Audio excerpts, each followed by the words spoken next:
네, 반갑습니다. 지금 막 소개받은 윤석인입니다. 아까는 그냥 막 그 강의하라고 그러셨다가 다시 시작하면서 굉장히 길게 설명을 해주셨는데요. 제가 뭐 특별히 그 지방자치 관련해서 잘 아는 건 없고요. 좀 관심이 있어서 이렇게 해왔는데 강의를 하게 됐습니다. 오늘 강의는 뭐 일주일에 3번씩 강의를 드려야 되니까 굉장히 이 빡빡한 일정으로 아마 진행을 하셔서 그 자칫 그 지루하게 생각하실 수도 있는데 길게 하지 않겠습니다. 한 60분 정도 하고 질의응답으로 이렇게 궁금한 것들을 풀어가는 방식으로 이렇게 했으면 좋겠습니다. 그 강의 제목이 위기와 혁신의 시대, 지방자치 혁신 사례와 대안을 모색한다 이런 건데요.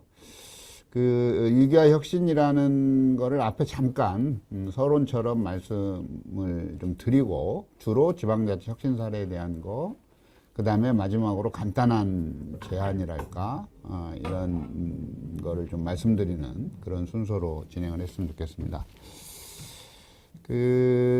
뭐 너무 다 잘 아는 건데요. 위기의 시대입니다. 크게 저는 4가지로 보는데, 그 위기를 범주화한다면, 첫 번째가 기후 위기입니다. 뭐, 제가, 누누이 설명하지 않아도 잘 아실 거라고 생각하고요. 지구 운명의 날, 시분에서 초로 바꾼 지 불과 2년 됐는데, 다시 올해 10초를 더 당겨서 이제 90초 전입니다. 절박한 상황인데요. 절박하다고 생각하는 분들도 있고, 전혀 다른 관점에서 접근하는 분들도 있고 그런 것 같습니다. 부끄럽지만 현재 우리나라가 이 지나친 과소비의 나라입니다. 뭐 모든 면에서 그런데 지금 여기 나와 있는 것만 간단하게 말씀드리면 우리나라 소비 수준 유지를 위해서는 8배 반 크기의 영토가 필요합니다. 전 세계 탑이라고 생각하시면 되겠습니다.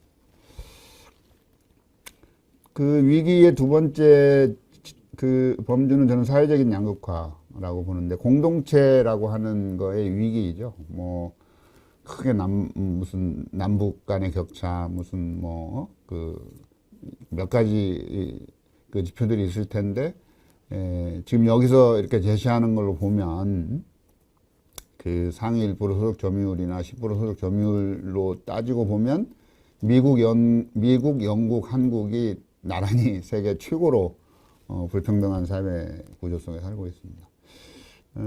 미국과 영국은 유럽 본토하고 다른 해법이 있어요. 사회적인 양극화를 풀어가는 해법이 있는데, 우리나라는 그런 해법조차도 없어서 제가 보기에는 양극화 지수가 세계 최고인 나라라고 저는 생각을 하고요. 그래서 젊은 세대들이 헬조선이라고 하는 인식을 갖고 있지 않나 그렇게 생각을 합니다. 그 뒤에 지표들은 뭐 참고하시고요. 요건 이제 몇 년 전에 중앙일보에서 나온 그런 지표인데, 미래 전망도 다 우울하다는 것이죠. 그러니까 개선을 위한 노력들이 진행되고 있지 않다라고 하는 게 되겠습니다. 그 밑에 조그만하게 주요국의 소득 양극화 지수를 보면 미국과 한국, 영국 순으로 다시. 그러니까 여전히 3국의 문제가 심각합니다. 그리고 우리나라의 경우는 이제 고용 없는 저성장, 그러니까 고용 없는 성장은 30년 전부터 이미 전 세계적인 현상으로 드러났어요. 우리나라도 그때부터 준비를 이렇게 했어야 되죠. 그런데 다른 나라들에 비한 준비 수준이 굉장히 낮은 데다가 저희가 과거에는 상당히 고성장을 하던 그런 나라여서 성장으로 인한 빵 부스러기들이 제법 나오는 나라였는데 지금은 저성장입니다. 몇 년 전부터 저희들이 고용 없는 저성장 시대로 들어가서 미래에 대한 전망이 매우 암울한 그런 게 되겠습니다. 청년 실업률도 OECD 평균에 비해서 저희 나라가 훨씬 높은 수준입니다. 그리고 최근 들어서는 인구 절벽과 지방 소멸의 문제도 우리나라에서 굉장히 중요한 위기의 어떤 그 기준이다, 징후다 이렇게 보고 있습니다. 인구의 문제는 보는 사람에 따라서는 다르게 보는 경우도 있습니다. 지금 5천만, 남한으로만 보면 5천만이고 남북한을 합쳐서 7천만인데 그 내수시장 7천만으로는 안 되고 정말 한 1억 명은 돼야 된다 이렇게 주장하는 성장 논대들도 있긴 한데 그런 관점이 아니고 전혀 다르게 우리가 해방했을 당시 남북한 합쳐서 3천만이었는데 다시 3천만으로 돌아가면 뭐가 문제냐. 그 인구가 늘고 주는 거가 문제의 본질이 아니다 라고 지적하는 젊은이들이 많이 있습니다. 그래서 인구 절벽의 문제는 보는 관점에 따라서는 위기일 수도 있고 아닐 수도 있다 이렇게 보는 거죠. 그러나 일반적으로는 인구 절벽의 문제와 지방 소멸을 묶어서 굉장히 중요한 위기의 지표로, 징표로 이렇게 이해를 하고 있습니다. 반면 또 한편으로는 이제 그 혁신이 가속적으로 이루어지고 있는 시대를 살고 있다고 생각합니다. 특히 기술 혁신에서 시작하는 그런 4차 산업혁명은 저보다 여기 지금 강의를 듣고 있는 젊은 분들이 훨씬 더 실감하고 있을 거라고 생각을 하고요. 그 기존의 해법하고는 완전히 다른 새로운 해법, 새로운 세상들을 만들어 가는 거죠. 저희 세대는 이른바 디지털화라고 하는 것이 가져온 혁명적인 변화를 그냥 이렇게 느끼는 정도 수준인데, 지금의 어린 세대들은 이른바 메타버스 가지고 놀이를 하고 있는 세대니까 엄청난 속도로 이렇게 가고 있죠. 여기 나와 있는 지표는 인공지능이 전 세계 전 인구의 지능을 초월하는 게 2040년이면 초월한다 이렇게 하는 그런 자료를 이렇게 참고로 넣어놨습니다. 이렇게 보시면 될 것 같고요. 기술 혁신에서 눈에 띄는 건 탈중앙 분권화라고 하는 거 참고하셔서, 이게 이제 그 블록체인 기술인데 우리나라에서 블록체인과 가상화폐가 막 섞여서 논의되면서 조금 이 초점이 흐려지는 경향이 있습니다만, 글로벌 스탠다드에서는 기술 혁신의 분권화가 굉장히 중요한 문제고, 그래서 기술 분권이 이른바 자기정보 주권으로 그렇게 연결이 돼서 이른바 그 국가와 정부의 기능과 개인의 관계가 역전될 거다. 아주 간단한 예를 들어서 말씀드리면, 저를 입증하기 위해서 동사무소, 지금은 동주민센터라고 합니다만, 하여튼 거기 가서 호적 등본을 떼거나 주민등록 초본을 떼거나 해서 자기를 입증하는 거죠. 그런데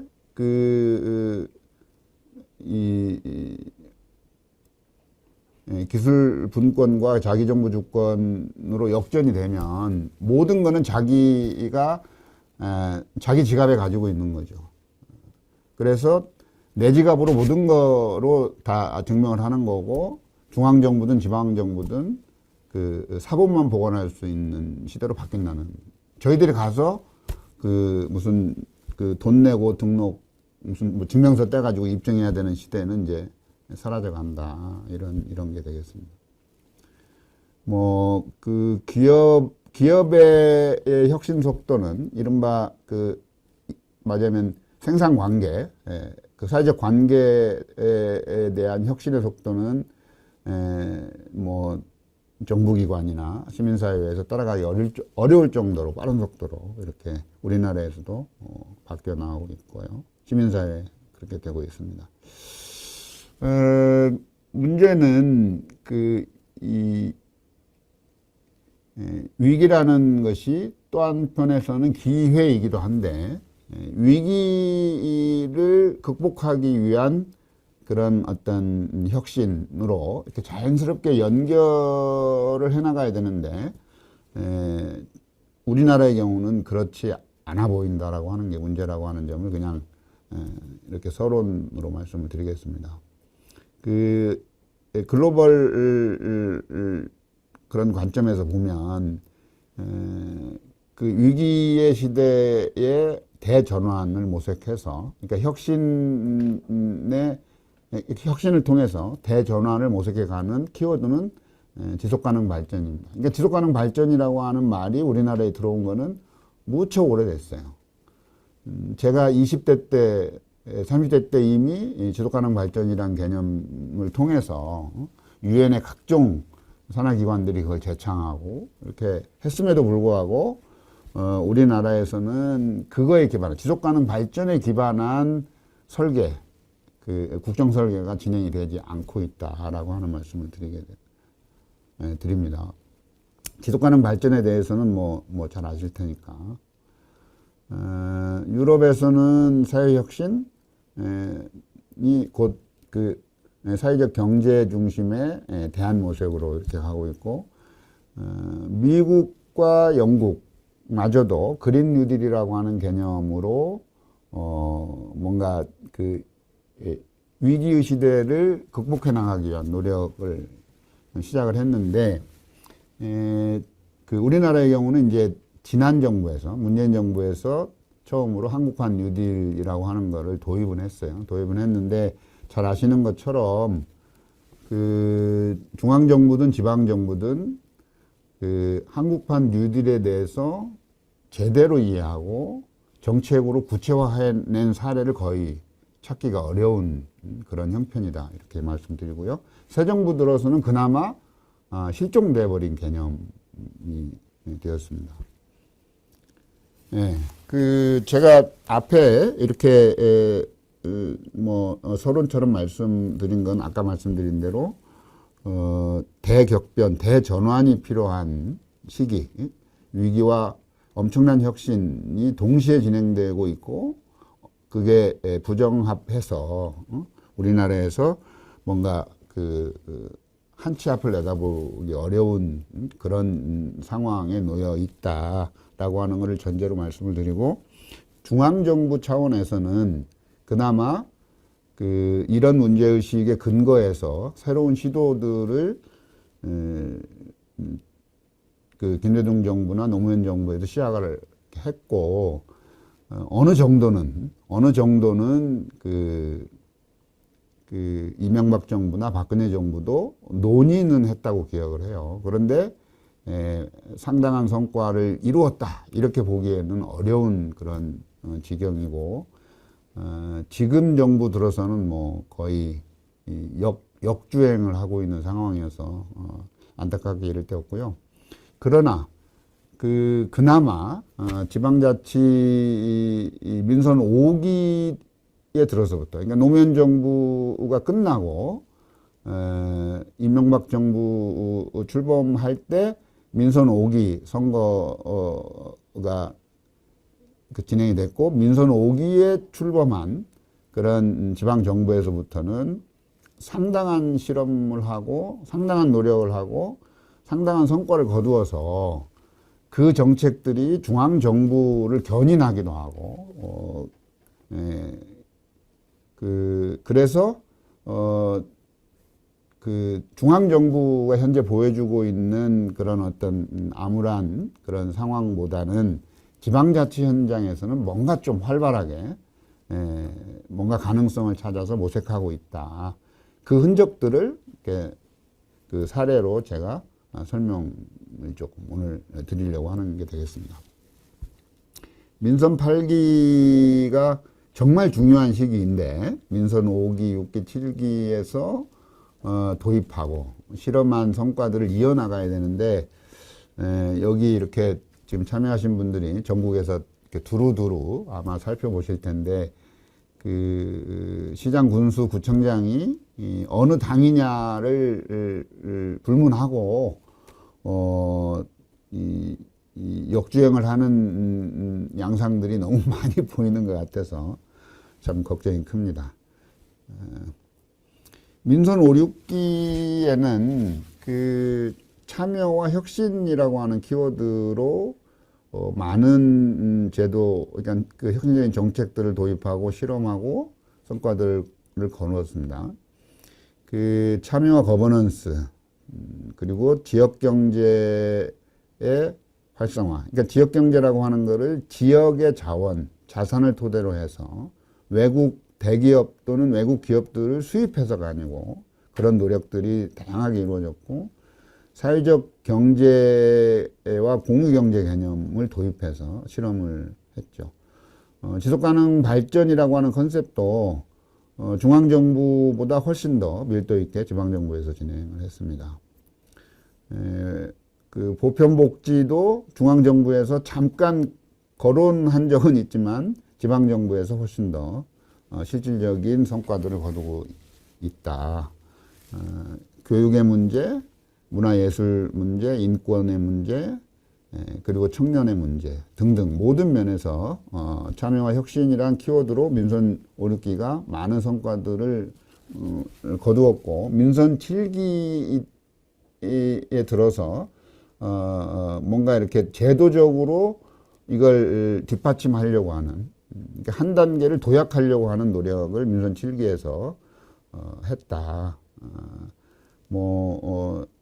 문재인 정부는 그 헌법 개정으로 이른바 자치분권, 연방제 수준의 지방분권 개헌을 했더라면 정말 좋았을 텐데, 그건 의지도 없었고 또 다른 당의 반대도 있고 해서 그건 완전히 무산이 된 거고요. 그러나 지방이양일괄법이라든지 자치분권 사전협의제를 도입한 것도 굉장히 큰 성과였고, 결정적으로는 제일 밑에 나오는 것처럼 지방자치법 전부 개정을 했습니다. 재정분권에 대한 노력도 미미하나마 1단계, 2단계로 해서 진행을 했죠. 지방자치법 전부 개정은 중요하니까 잠깐 말씀드리면, 그 주민참여, 주민자치로 해서 전체를 다 손질을 한 거죠. 그 지방자치법 전부 개정은 그 지방자치가 우리가 그 아는 것보다는 굉장히 일찍 시작을 했어요. 그러니까 이승만 정부 초기부터 지방자치 실험을 쭉 했는데, 곡절을 겪고 박정희 정부에서는 완전히 없어졌다가 그 1987년 체제에 들어서면서 지방자치법 전부 개정을 한번 했죠. 그리고 이제 그 2020년에 이렇게 전부 개정을 한 건데요. 그 한계라면 주민참여, 주민자치 원리, 보충성의 원칙을 명시하고 이런 다, 그리고 기관 구성 다양화도 근거 규정을 만들었죠. 이건 박근혜 정부 때부터 시도했던 거예요. 등등 다 그러니까 체계화하고 제도화한 게 있는데, 여전히 단체자치 중심, 그러니까 단체자치와 주민자치 이렇게 크게 구분을 하는데, 그러니까 단체자치 중심의 법체계를 극복하지 못했다. 그 다음에 보충성의 원칙도 단서조항을 통해서 좀 그 무력화할 가능성이 열려있는 상태로 끝났다. 그리고 민주당에서 지금 지방자치법 전부 개정한 거에 개정안을 또 이렇게 내놓고 있어요. 여기에는 적지 않았습니다만 논란의 여지가 많아서 주민자치회라고 하는 게 삭제됐어요. 지방자치법 전부 개정 마지막 단계에서. 그래서 주민자치회가 빠진 거를 다시 살리는 지방자치법 전부 개정의 개정안이 또 지금 나와 있는 상태입니다. 주민자치 부분은 필요하면 조금 더 다시 말씀을 드리겠습니다. 그 사료 중심으로 말씀드리는 거니까 우선 참여와 소통, 그 다음에 거버넌스, 협치에 대해서 말씀을 드리겠습니다. 자치혁신의 출발점인데요. 그 행정정보 공개조례로부터 시작을 했습니다. 1991년은 지방자치가 부활한 해입니다. 그 부활한 첫 해에 청주시에서 먼저 시작을 했고요. 주민참여 예산은 그 2004년, 그러니까 그 단체장은 95년에 처음 선거를 했고, 지방의원은 91년에 선거를 했습니다. 그래서 민선 1기, 2기라고 할 때는 1995년부터 계산을 합니다.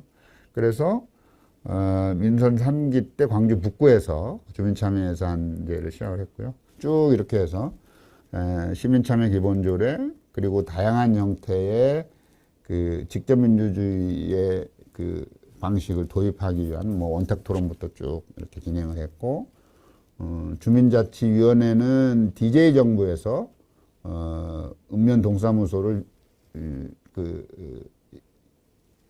주민들이 참여할 수 있는 그런 공간으로 만들면서 자문기구인 주민자치위원회를 이렇게 설치를 했는데, 이게 이제 주민자치회로 중요한 그 의결 또는 실행기구로 이렇게 만드는 단계로 왔고, 읍면동장 민간인을 공모하고 또 민관협치 기본조례를 만들고 하는 식으로 쭉 이렇게 진행이 되고 있다. 그 잠깐씩 사례를, 여기 있는 사례들이 한 60개 정도 제가 지금 이렇게 이제 모아서 자료를 만들었는데요. 제가 이걸 다 일일이 설명할 시간은 없는 것 같고 벌써 7시 반이 거의 다 됐는데, 다만 그 자료로 여기 있는 키워드를 치면 요즘 뭐 네이버에 전부 다 나오니까 그냥 참고하시라고 그냥 제목을 알려드리는 거고, 이거보다 더 많은 사례들이 있으니까 이렇게 그 연동된 것들을 검색해 보시면 됩니다. 그리고 여기 제가 모아놓은 것 중에 일부는 이 단체장이 바뀌면서 없어진 것도 있고, 또 내용이 좀 바뀐 것도 있고, 이게 내용이 바뀌면서 좋아진 것도 있고 나빠진 것도 있고 뭐 좀 다양합니다. 그런데 그냥 이렇게 다 일단 다 모아놨어요. 참고하시라고. 그 주민참여예산제는 아까 말씀드린 대로 그 광주 북구에서부터 시작을 했는데, 가장 잘한 아주 모범 사례는 은평구입니다. 그러니까 은평구 사례를 그 은평구에 들어가서 이렇게 그 홈페이지나 이런 데 들어가서 한번 살펴보시면 되는데요. 그 은평구는 이게 이제 유엔에서 상을 받을 뻔 했어요. 실질적으로 더 많은 사람들이 아래로부터 참여할 수 있도록 많은 어떤 시행착오를 하면서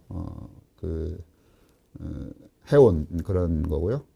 그래서 그 주민참여예산위원들이 이 행정공무원들이 주요한 의사결정을 할 때 관여할 수 있는 정도까지, 그러니까 결재란을 만들어서 관여할 수 있는 정도까지 이렇게 했다는 거고, 인천 동구나 연수구에서 이제 노인 참여예산제, 청소년 참여예산제로 이렇게 넓혀갔다. 그런 사례가 되겠습니다.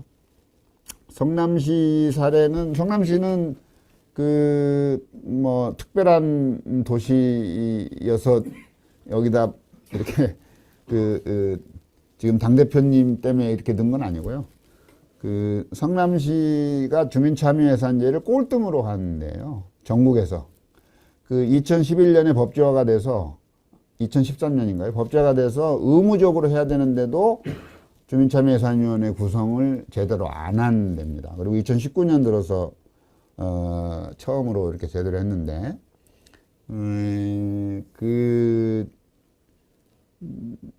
이제 주민참여예산 시즌2로 넘어가는 거에 대한 고민의 단서를 이제 성남시 사례에서 좀 이렇게 봤으면 좋겠다.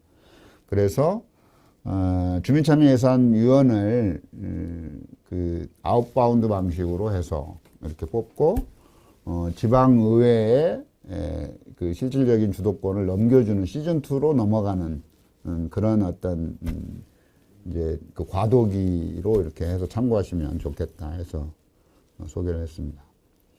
주민참여 체계도는 울산시 북구는 이거 주민참여 체계도로 지금 아마 안 하고 있을 거예요. 안 하고 있는데, 민선 5기에서 가장 잘 이렇게 그러니까 제도화를 해서 그 운영을 했는데 구청장이 바뀐 뒤로 이렇게 유명무실해졌습니다.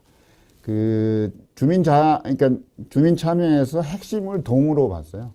그래서 동 기능을 어떻게 하면 강화해서 그러니까 구청이 아니고 동이 중심이 되게 이렇게 만들고, 그리고 시민사회와 전문가와 이해관계자들이 모든 의사정책 결정 과정에 참여할 수 있게 하는 그런 게 되겠습니다.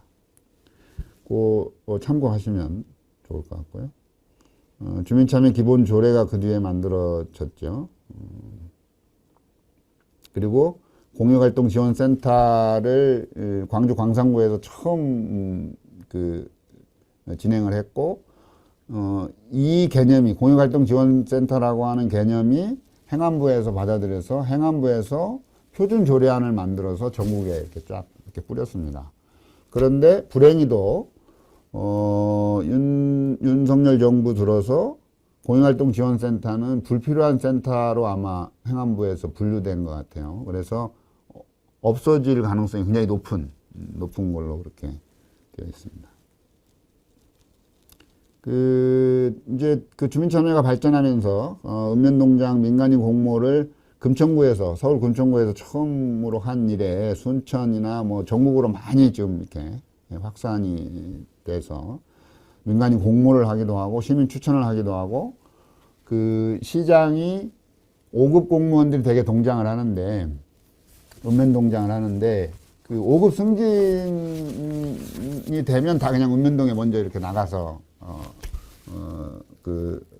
일을 하게 하는데, 읍면동이 무지하게 중요하다라고 하는, 읍면동 자치가 굉장히 중요하다는 관점에서 보면 잘못된 거예요. 그래서 읍면동장이 굉장히 경험이 있고 일을 잘할 수 있는 사람들이 가는 자리로 만들어야 되는데, 그런 점에서 공무원 분들을 읍면동의 주민들이 선택하게 하는 그런 방식으로 이렇게 발전해 가고 있다. 주민자치회는 이제 주민자치위원회에서 주민자치회로 이렇게 발전을 하고, 주민자치회는 단순 자문기구였던 주민자치위원회하고는 굉장히 다른 것이고, 그 다른 내용을 조금 이렇게 설명을 하는 것인데, 박근혜 정부에서 시작을 해서 올해 1월 말 현재 1388개 읍면동에서 이미 시행을 하고 있습니다. 이 1388개 읍면동이면 거의 절반 가까이 되는 거예요.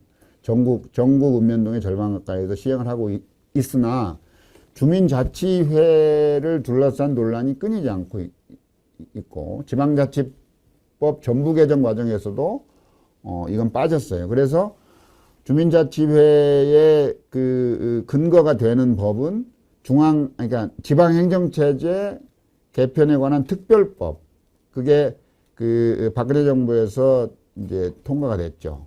이명박 정부에서 정세균 대표와 함께 논의해서 시작한 거의 결실이 박근혜 정부에서 이루어졌고, 그 법에 기반해서 주민자치회가 시범 실시되고 지금까지 이렇게 전국 50%에 육박하는 그런 단계로 만들어지고는 있으나 여전히 논란의 여지가 있고,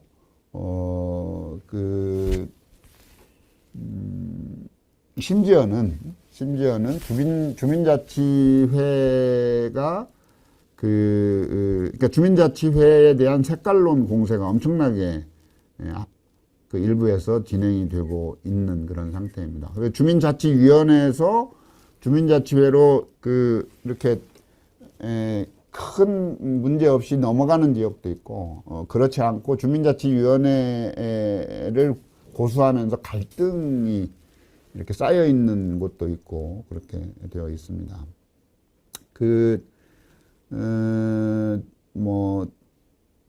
농담처럼 얘기하면 대한민국에서 둘째 가라면 서러워할 만한 영향력을 가지고 있는 정광훈 목사 쪽에서 주민자치회에 버금가는 이 자유마을 만들기 운동을 전국적으로 지금 대대적으로 이렇게 펼치고 있습니다. 그러니까 주민자치회가 마치 좌파 용공 세력들이 하고 있는 그런 걸로 공격을 하고 실제로 많은 강연들이 그 지역에서 이렇게 진행이 되고 있어요. 그래서 주민자치회가 이른바 빨갱이들의 산실이다 이렇게 돼서 자유마을 만들기 운동을 이렇게 펼치고 있는. 그래서 뭔가 좀 논란이 되고 있는 그런 게 되겠습니다.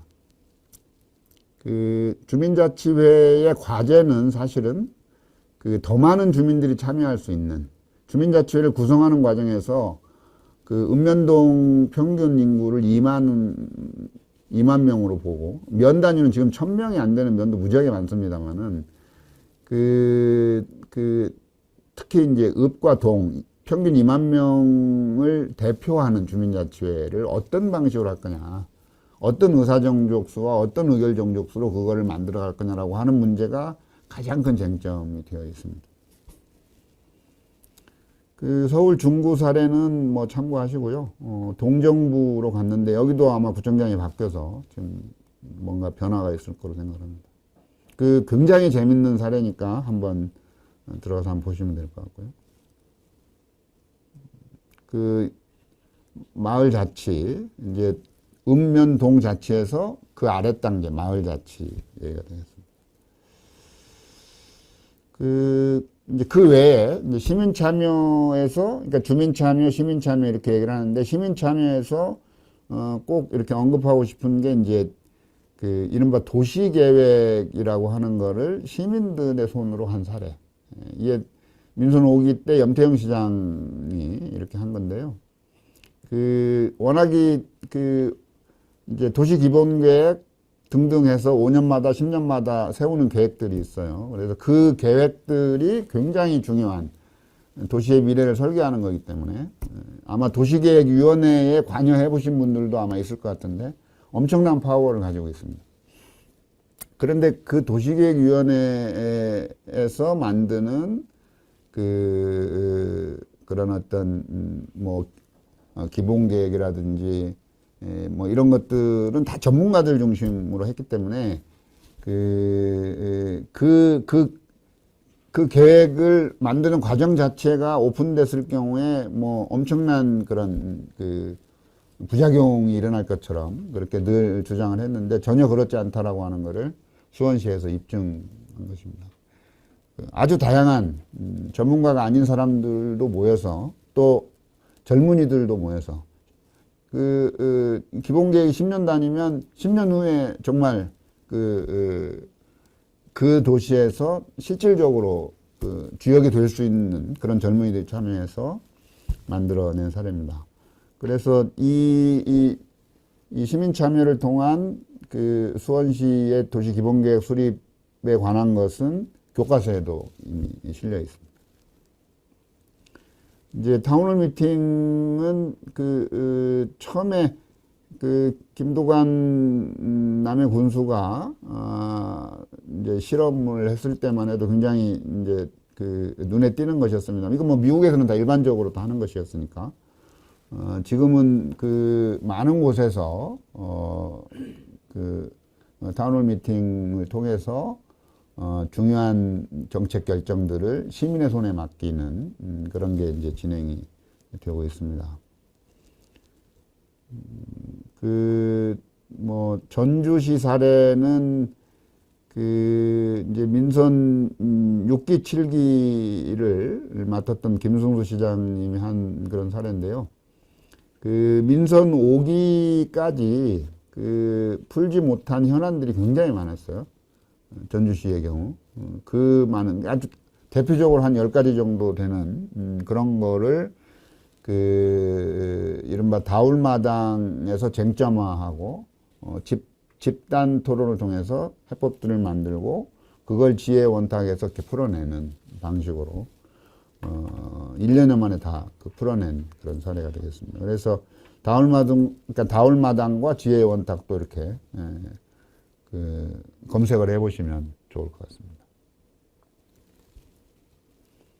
민관 협치와 관련된 논의는 이제 민선 7기에 들어서서 이제 일반적으로, 그러니까 참여와 소통, 그 다음에 이제 협치로 넘어가는 컨셉인데, 일반적으로는 민선 7기에 이렇게 보편적으로 많은 곳에서 진행을 했습니다만은 그 직전에 민선 6기에 서울 도봉구에서 민관협치 기본 조례를 만들고 그거를 시스템화하고 또 사무국을 두어서 그 체계적으로 이렇게 운영을 한 사례가 되겠습니다. 예, 시간은 진짜 빨리 가네요. 뭐 그냥 빨리빨리 넘어가도록 하겠습니다. 제목만 봐도 이해할 수 있는 거는 넘어가겠습니다. 지역경제 문제는 그 민선자치가 시작된 초기에 민선 1기, 3기, 4기 다 그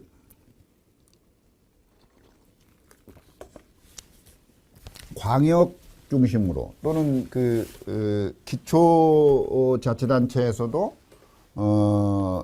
조금 이렇게 규모가 있는 데들은 다 외국에 그 나가서 기업을 이렇게 그 말하자면 투자 유치를 해오고 또 국내에서도 그 서울 경기 쪽에 집중되어 있는 대기업들을 이제 이렇게 자기 지역으로 이렇게 끌어가는 그런 노력들을 주로 이렇게 했어요. 그런데 민선 5기에 들어서서 지역의 자원, 우리 지역의 자원을 토대로 해서 지역 경제를 활성화해야 되지 않겠냐.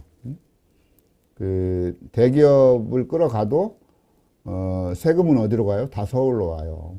법인세는 본사가 있는 데에다 내기 때문에 다 서울에, 그러니까 다 그 서울에다 다 세금 내고 지역에는 그냥 인건비만 좀 떨어지는 건데 그것도 쉽지 않죠. 그래서 제일 재밌는 사례는 영동군 사례입니다.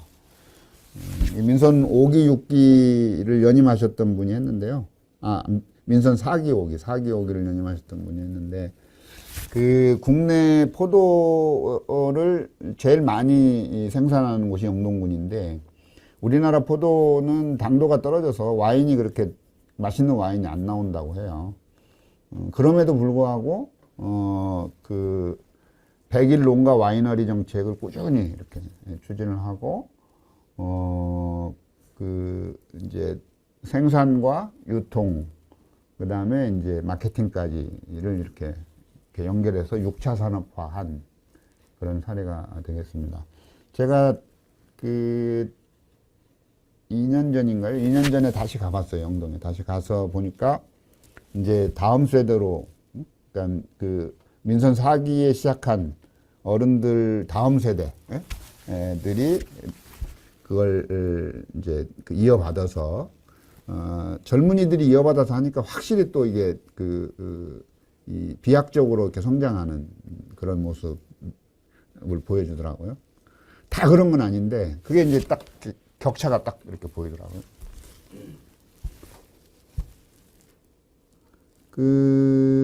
이제 영동군 사례는 이제 맞아요. 포도가 있는 거를 가지고 한 거고요. 그 보은군 사례는 아무것도 없는 데에서 한 거예요. 여기는 뭐 그나마 이제 대추라는 건 있었지만 대추 가지고 이제 생대추 축제 해가지고 뭐 한 거가 있는데 메인은 아무것도 없는 데에 이제 여기는 5, 6, 7기 3번 연임하신 분인데 당은 5, 6, 7기가 다 틀려요. 당은 계속 이렇게 옮겨 다니신 분인데 근데 그분이 딱 맡아서 보니까 딱 하나밖에 없는 거예요. 군청을 크게 지어놨고 군청 옆에 운동장을 하나, 공설운동장을 크게 지어놓은 거예요. 그거밖에 없으니까 그걸 활용을 한 거죠. 그래서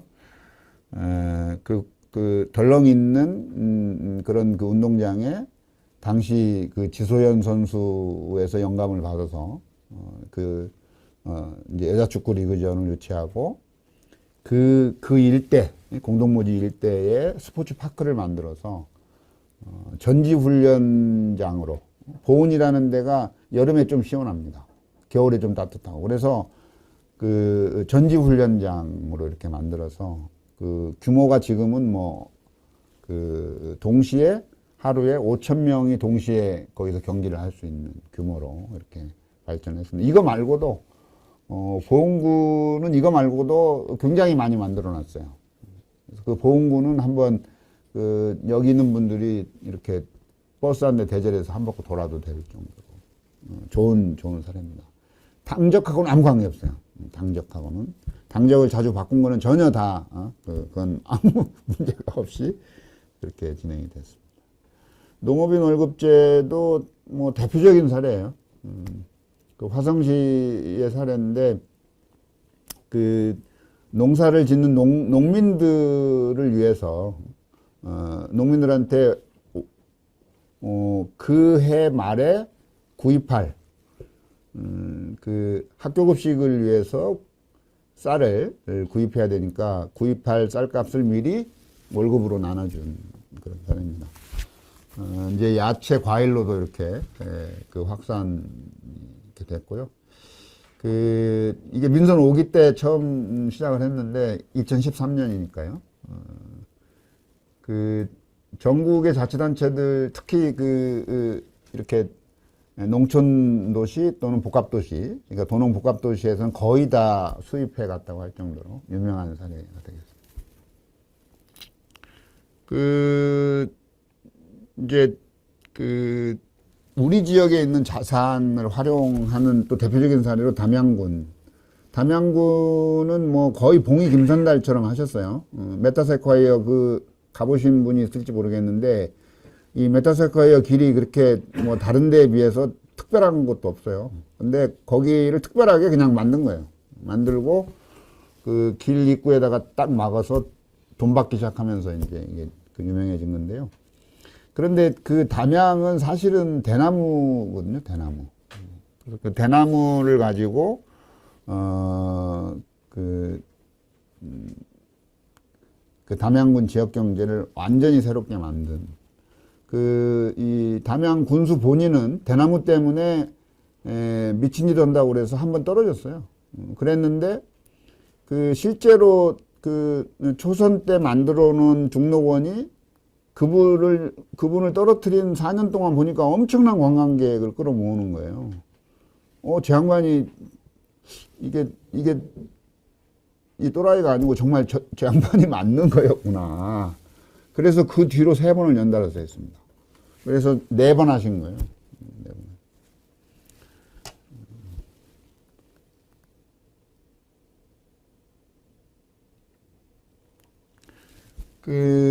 순천시도 순천만의 습지, 공무원들이 점심 때 민원인들 만나서 낮술 먹고 고스톱 치던 동네예요. 그 순천만 일대가 이렇게 정말 어수선했어요. 민선 5기 초기에 제가 가서 직접 봤는데 그러던 동네를 완전히 다 바꿨어요. 다 바꿔서 순천만 자체에서 출발해서 정원박람회까지 온 거죠. 그래서 본인들 스스로 생태수도라고 이렇게 내세우면서 발전한 큰 공장 들어가지 않고 생태 개념으로 발전한 사례가 되겠습니다. 거창군도 특별한 게 없어서 대학에 승강기 관련한 과를 만들어서 승강기 고등학교, 대학교 만들어서 이렇게 한 사례가 되겠습니다. 요 민선 6기, 7기 때 그렇게 한 거고요. 전주시는 뭐 그냥 넘어가겠습니다. 전주시는 이게 그 전통시장을 이렇게 바꾼 건데요. 청년들을 끌어들여서 이렇게 바꾼 건데 참고하시고요. 대구 중구는 이제 중구 그러면 모든 도시에서 옛날에 도심 중에 도심이 중구잖아요. 그래서 이른바 이제 공동화 현상이 그냥 보편화된 우리나라 모든 도시에서 낮에 거기 나가서 일하고 밤에는 다 시 외곽으로 나가서 자는 거니까. 그래서 뭘 하기가 어렵죠. 뭐 거기에 무슨 중구에다 공장 짓자고 할 수도 없는 거고. 그래서 대구 중구에서 이제 점들, 점들로 흩어져 있는 역사 문화 자원들을 이렇게 엮어서 골목 요즘 젊은이들이 딱 좋아하는 그런 컨셉에 그거를 민선 4기 5기 때 이렇게 했습니다. 그 대구 달성도 뭐 이제 뭐 대구 지역은 뭐 당연히 그 민주당하고는 관계 없는 분들이 다 이렇게 했는데 그 이렇게 자료를 보시면 이게 이제 박근혜 지역구인데 그 공천을 못 받아서 이렇게 그 무소속으로 나와서 군수 당선돼서 이렇게 혁신들을 이뤄냈어요. 그 비설산에서는 그 이제 일현 스님을 소환해서 삼국유사 그걸 소환하고 그 진달래꽃을 엮어서 이렇게 하고 이게 다 역사 자원입니다. 사문진 나루터도 다 역사 자원이고 그 송해공원은 정말 약간 억지스럽긴 한데 송해의 처갓집 동네에서 송해공원 만든 거예요. 이렇게 했는데 한번 가보시면 정말 눈이 휘둥그레질 정도로 지역의 자산을 살려서 이렇게 만든 그런 게 되었습니다. 정선군, 광명시 뭐 다들 잘 아실 것 같으니까 그 정선군은 그 탄광이고요. 그러니까 산업유산을 바꾸는 거고 광명시는 여기는 금광입니다. 원래 금광이었던 데인데 그 정선군은 워낙 그 일대가 태백 뭐 영월 일대가 다 그 탄광지대여서 그거를 연계해서 살리는 컨셉이었는데 광명시는 그냥 거기 금광 하나 있는 그거 이제 폐광이어서 안 쓰는 거 물 빼가지고 이렇게 한 거죠. 가보셨을 것 같긴 한데 뭐 구로공단 사례도 한번 살펴볼 필요가 있습니다. 지금 그 여기 계시는 분들은 구로공단에 대한 역사에서 아마 그 조금 이렇게 그러니까 저희들 젊을 때는 이제 구로공단이라고 하는 게 늘 거기 가서 뭐 가두 시위하고 그 노학연대 투쟁해야 된다고 뭐 이렇게 했던 그런 전형적인 그런 공단, 대한민국을 대표하는 그런 그 중소기업 공단들이었는데 지금 완전히 바뀌었잖아요. IT 중심으로 싹 다 바뀌었습니다. 그리고 이제 그 뭐 지속 가능 발전, 사회적 경제 컨셉으로 해서 그 노무현 정부에서도 못했어요, 사실은. 이 녹색 경제, 그 지속 가능 발전, ESG 이런 개념들이 다 그때 이미 다 나왔는데 그거를 노무현 정부에서 받아서 체계화하지를 전혀 못했습니다. 못했고 이명박 정부에서 녹색 경제 얘기했을 때는 진보 진영에서는 그냥 비웃었고, 에이 이명박이 뭐 저런 걸 한다고 그래 뭐 이러고 다 비웃었고 이렇게 넘어갔는데 그 이명박 정부에서 이제 민선 5기가 이명박 정부 초기에 시작이 됐으니까 하면서 이렇게 부평구, 충남도 등등이 이제 지속 가능 발전이라는 걸로 도 또는 그 시군의 미래 비전을 이렇게 체계화했다라는. 그리고 민선 7기에는 대전 대덕구가 가장 앞장서서 했습니다. 불행히 지난번 선거에서 낙선해서 어떻게 바뀌어가고 있는지 모르겠어요. 그 그린 뉴딜, 그러니까 문재인 정부의 그 한국판 그린 뉴딜을 그나마 가장 잘 이해한 지방자치단체라고 저는 생각합니다. 그래서 대덕형 그린 뉴딜 5대 분야 55개 사업이라는 걸 발표를 했어요. 한번 참고를 해보시면 좋을 것 같습니다. 마을 만들기는 그냥 넘어가고요. 이것도 굉장히 재밌는 얘기인데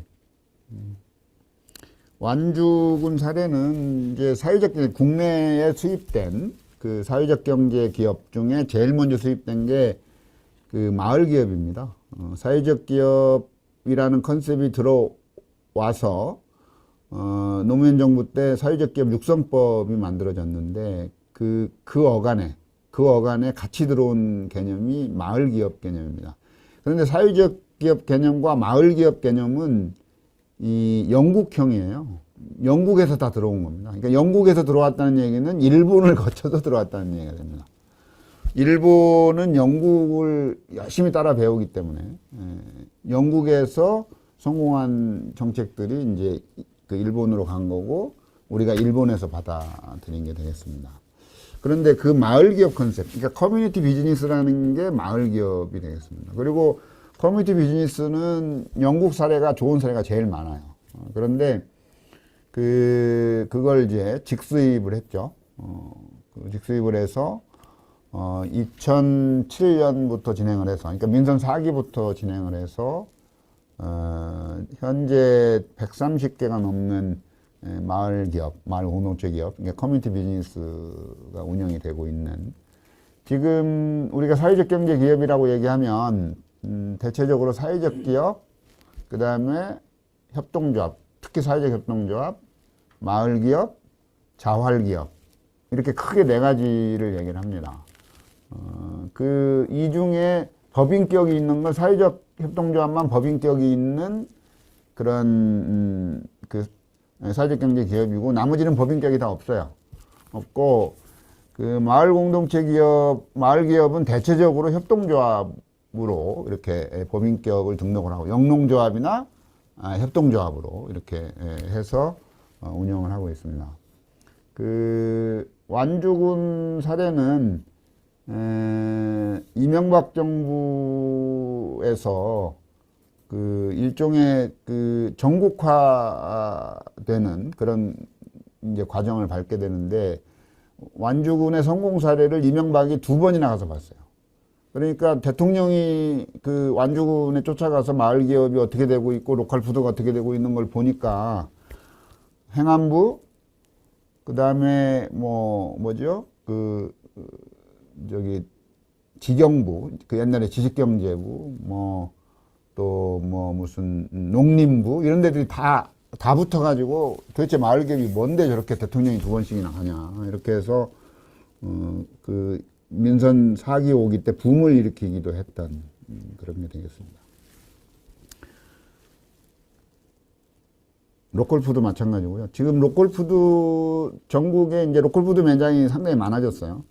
많아졌는데, 그 완주군에서 진행하고 있는 로컬푸드하고 이렇게 질적인 차이가 굉장히 많이 납니다. 그러니까 그 이제 완주군이 대표적으로 다품종 소량 생산을 해서 이렇게 진행을 하고, 당일 생산되지 않은 상품은 취급을 안 해요.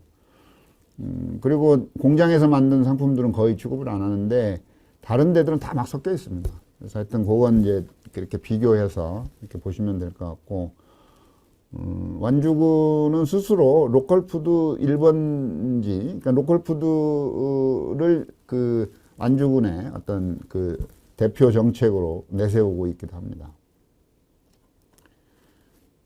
시민기업도 굉장히 중요한 성과고, 성남시에서는 여전히 이게 그 많은 관심을 끌고 있습니다. 그 공공서비스 분야를 시민기업화한 거예요. 그 예컨대 시민버스, 그 마을버스죠, 마을버스, 그 다음에 청소용역회사, 경비 조경, 이런 것들, 대개 그 일반적으로는 선거 때 도와준 지인들이나 이렇게 그 단체장들의 약점을 쥐고 있는 그 주목들이 다 독차지해서 먹고 있는, 그러니까 공공 서비스이기 때문에 공공에서 발주를 해서 위탁을 해서 맡기기 때문에 이건 그냥 그 땅 짓고 헤엄치기 기업들이죠. 근데 그거를 그 민선 5기 그 이재명 시장 때 다 이거를 시민기업으로 다 만들었습니다.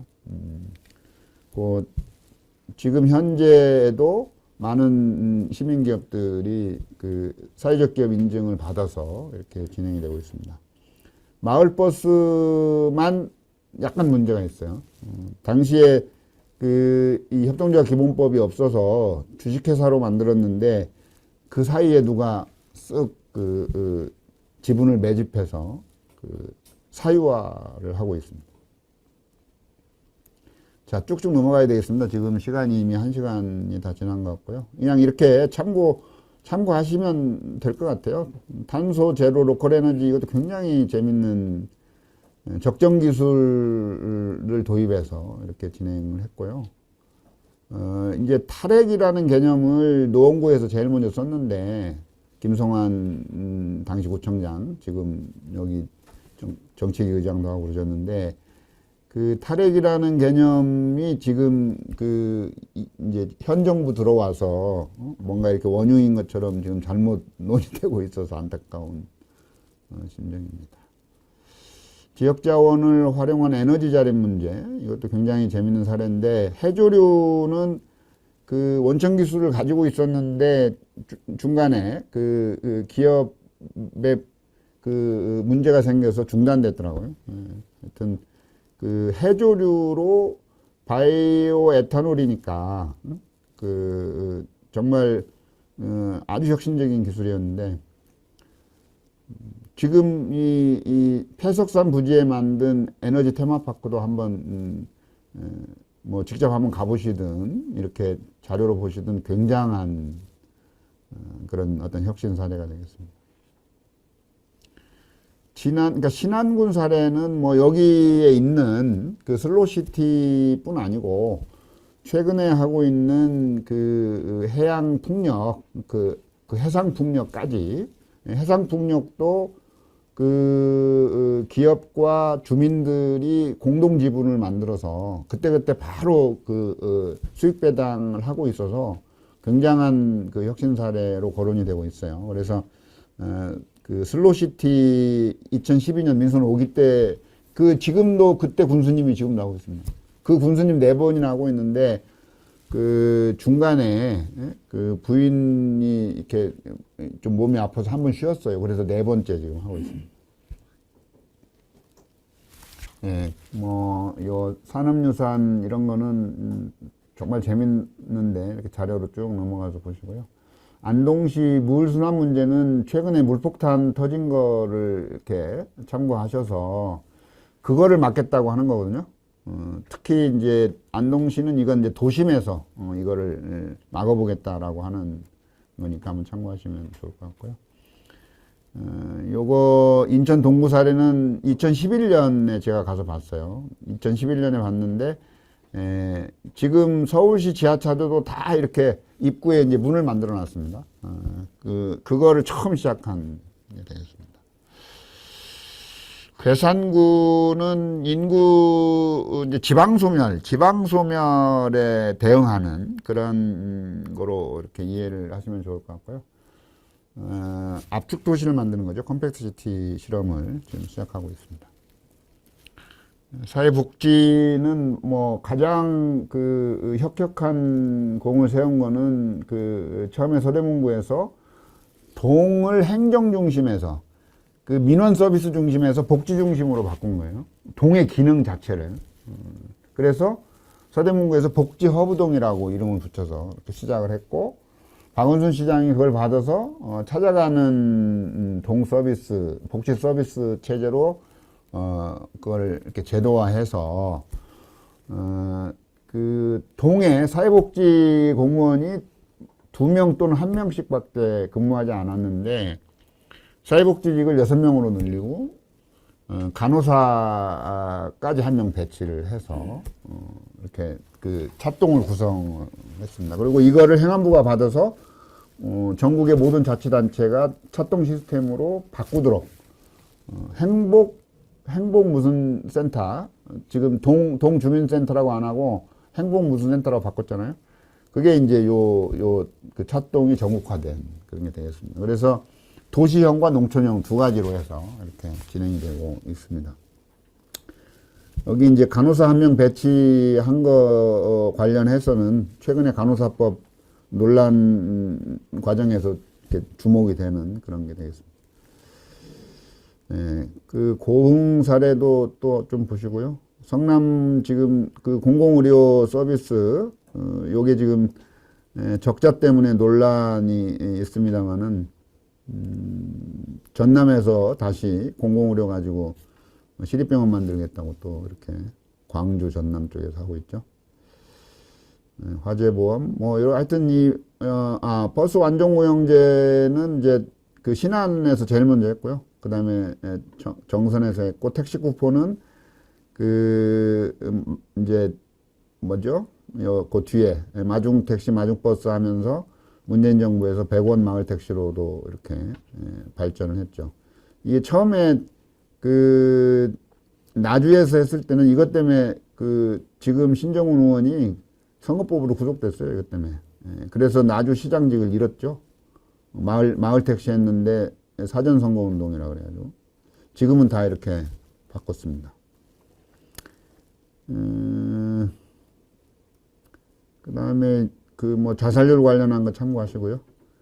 쭉 그냥 시간이 많이 지나서 교육 문제 관련해서는 교육도시 오산 사례를 꼭 좀 한번 자료를 이렇게 찾아가서 민선 5, 6, 7기 12년 동안을 이렇게 관통해서 교육 혁신교육, 평생교육까지 연결해서 12년 동안 한 분의 시장이 집중적으로 정책을 이것만 한 건 아니지만 거의 뭐 절반의 행정을 이렇게 다 이렇게 쏟아 부어서 시즌 3까지 만들어 놓고 나오신 마을 아카데미 뭐 지금 공동체성 회복이 가장 중요한 문제이기 때문에 좀 참고하시면 좋을 것 같고요. 평생학습, 도서관은 서울관악구가 제일 열심히 잘했고요. 뭐 워낙 자료들이 많으니까 국회 도서관장 하시던 분이 관악구청장 하면서 만든 그런 성과물입니다.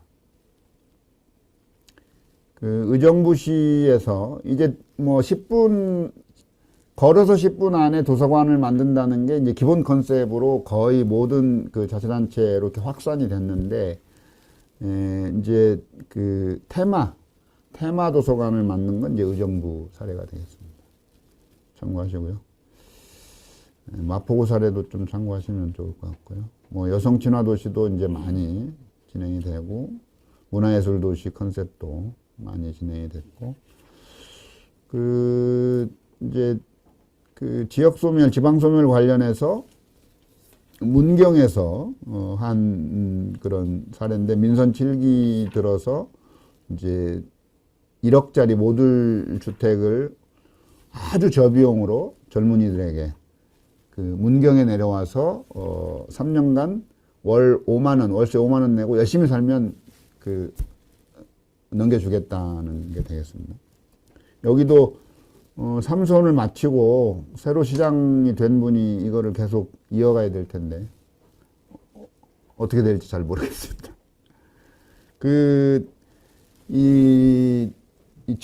전임 시장, 전임 단체장의 흔적을 지우는 그런 경향이 정말 너무 일반적이어서 걱정인 거예요. 그러니까 뭐 그건 어느 당의 문제가 아니거든요.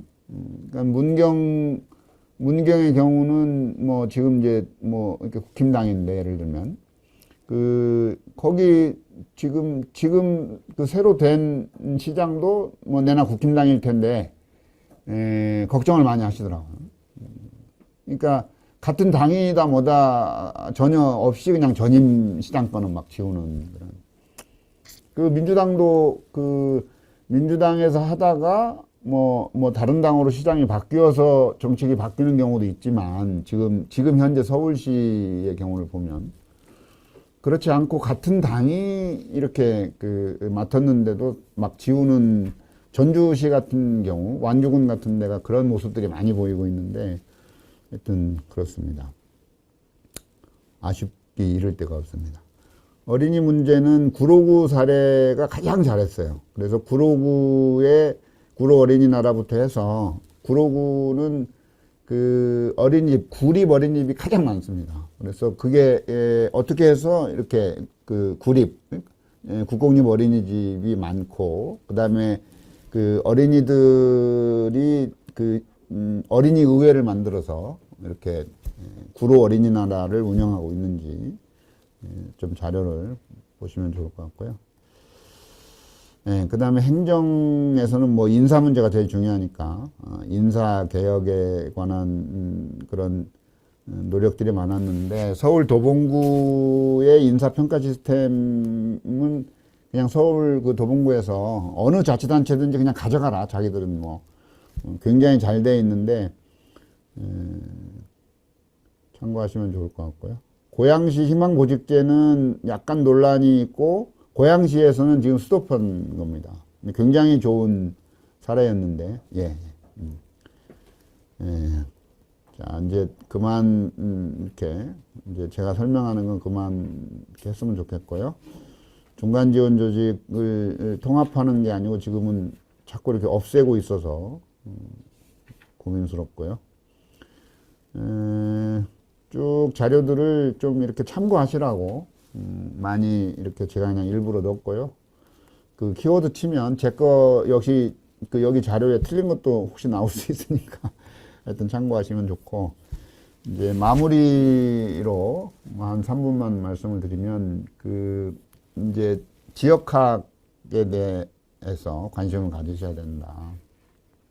그래서 그 자기가 나고 태어나고 지금 살고 있는 지역에 대해서 너무 모른다는 거예요. 그래서 자기가 살고 있는 거를 이렇게 순천학 연구소, 뭐 익선학 연구소 이렇게 만들어서 고민을 해보시면 좋겠다. 홍성에 있는 대학은 뭐라 그러죠? 기초 과목이에요. 기초 과목. 이거 반드시 영어 학점 따듯이 홍성학 학점 따야 되는 거예요. 그렇게 만들어 놨어요. 그 다음에 그 지역 재단에 대해서, 뭐, 아름다운 재단이 그렇게 시작을 했고, 지금 전국에 천안, 부천, 성남, 안산 쭉 해서, 지역 재단을 그러니까 지역 재단이라고 하는, 커뮤니티 파운데이션이라고 하는 것이 미국과 영국이 양극화가 그렇게 심각함에도 불구하고 완충해주는 가장 큰 조직이 그 나라에서는 커뮤니티 파운데이션입니다. 그래서 그 커뮤니티 파운데이션에 대해서 관심을 좀 가졌으면 좋겠다. 뭐 고향사랑 기부제는 이미 시작이 됐고요. 그리고 한 가지, 제가 작년에 쭉 그 삼선 단체장들 만나서 인터뷰하면서 그 절실하게 느낀, 이게 이제 정당공천제라고 하는 게 뭐 수도권에서는 그냥 정당공천제가 필요하고, 영남, 호남은 좀 폐지하고 뭐 그런 여론 아닐까 이런 생각을 했는데, 영남, 호남에서 정당공천제를 폐지해야 되는 이유는 안 물어봐도 다 아실 거예요. 그 국회의원이 가장 자기가 불이익이 쉬운, 객관적으로 보면 가장 조금 모자라는 후보들을 늘 시장 군수로 이렇게 공천을 해줘요. 그게 거의 관행입니다. 근데 이제 서울, 경기나 이런 데는 안 그럴 줄 알았어요. 그런데 그 너무 놀라운 거는 서울, 경기도 똑같다는 거예요. 똑같고, 그래서 정말 이거 폐지해야 된다. 정당공천제. 그리고 지역정당제도 도입해야 된다. 아주 간절하게들 말씀을 하시더라고요.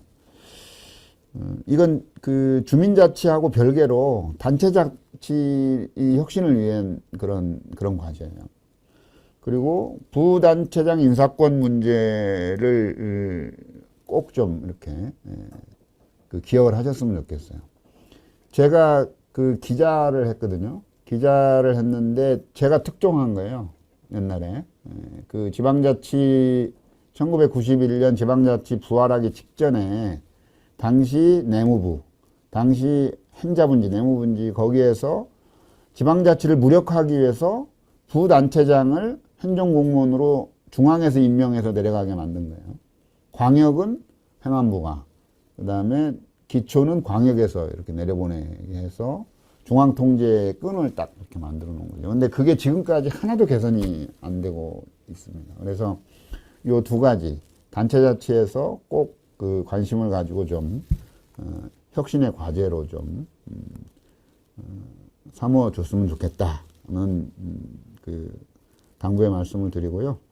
하여튼 여기 엘빈 토플러 이런 거는 굉장히 재밌는 거니까 그 미국도 이런데 한국은 오죽하겠는가. 그래서 뭔가 정말 좀 이렇게 발빠르게 혁신을 하고 그 혁신의 결과물로 그 좀 더 나은 그 이제 90초밖에 안 남았는데 그 90초 남은 지구가 나머지 그 1초 전에 기사회생할 수 있도록 좀 해줬으면 좋겠다 싶습니다. 이상으로 마치겠습니다.